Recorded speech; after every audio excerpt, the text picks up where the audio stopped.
Pues ya estamos con la entrevista.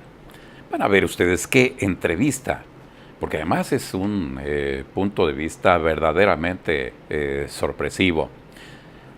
Invitamos al doctor Miguel Ángel Llera Bello y por supuesto nos aceptó la invitación, aquí está con nosotros. Él es médico alópata, de los que recetan medicinas, de las que hacen los laboratorios. Ahí va a estribar un poquito estos comentarios. Doctor Miguel Ángel Llera Bello, muchas gracias por estar con nosotros, bienvenido. Al contrario, muy agradecido por la invitación, maestro. Estar aquí es un privilegio. El doctor, no voy a leer todo el currículum, pues ha sido catedrático de preparatorias, él es médico cirujano, catedrático de la Unidad de Ciencias de la Salud, coordinador médico de la Universidad Veracruzana, diputado federal, encargado de la Comisión de Seguridad Social, Justicia y Derechos Humanos, delegado del IMSS en el estado de Veracruz y actualmente es promotor de la salud de la empresa NBN Herbolaris. Vamos a comenzar con lo siguiente. Doctor, bueno, pues ahora resulta de que no es muy recomendable el seguir siendo usuarios, vamos a llamarle de esta manera, de la medicina alópata de los laboratorios, porque nos cubran una cosa y nos desarreglan otra, y por otra parte los médicos pues nos tienen más como clientes que como pacientes. Tú te has dedicado a la investigación y has llegado a qué conclusiones y con qué resultados, doctor. Bien, bueno, la medicina, la alopatía, debe atender los asuntos agudos, los problemas infecciosos agudos, pues es necesario recurrir a la alopatía. Lo mismo que si se presenta una situación de urgencia quirúrgica, pues hay que operar, sin duda.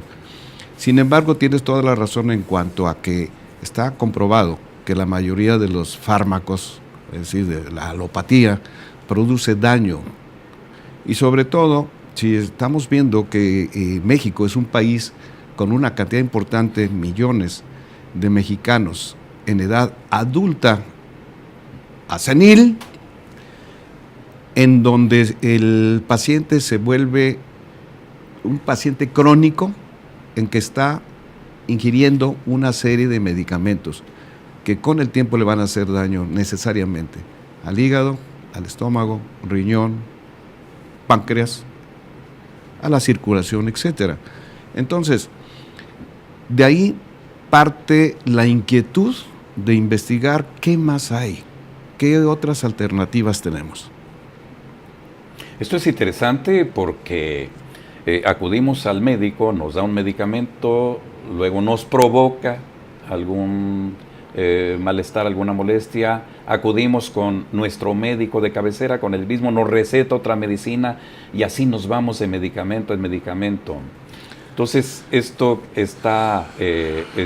enfoque que nos estás comentando de alguna manera es una alternativa que va en funciones de la salud. Así es.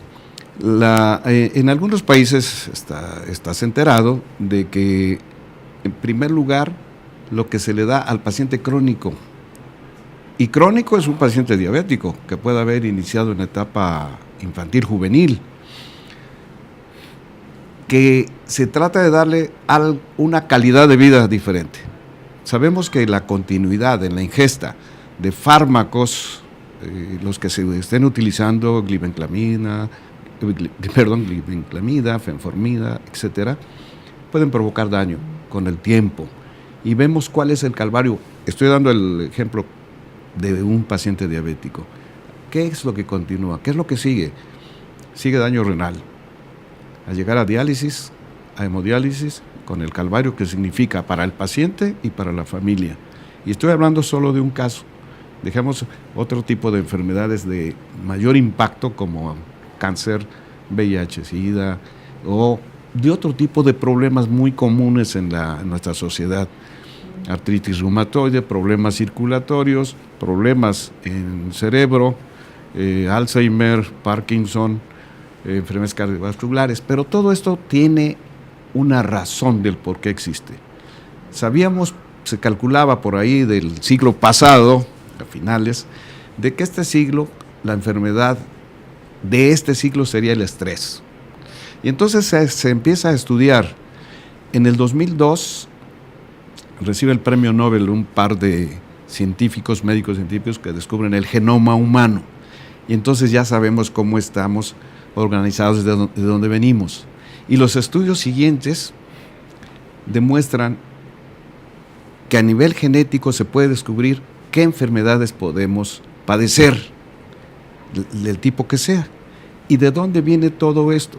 Esto viene de una serie de investigaciones del doctor Joe McCord, por ahí de 1968, inicia y descubre que él descubre inicialmente que hay dos factores muy importantes para la vida del ser humano, que se llaman, en términos generales, NRF2, NRF1, los cuales disminuyen mucho su producción a partir de los 20 años. Y entonces desde los 20 años en adelante empieza el envejecimiento. Vemos que a los 25 ya no nos sentimos igual que cuando teníamos 20. Y se empiezan a gestar aproximadamente 200 enfermedades de alto riesgo. ¿En nosotros? En el ser humano. ¿En el ser humano? En el ser humano. Gracias al estrés. Y decimos, bueno, ¿y qué es el estrés? Es cuando nos sentimos muy nerviosos. No, eso es parte. Eso es parte. Lo que nos preocupa, la parte química o bioquímica, es el estrés oxidativo.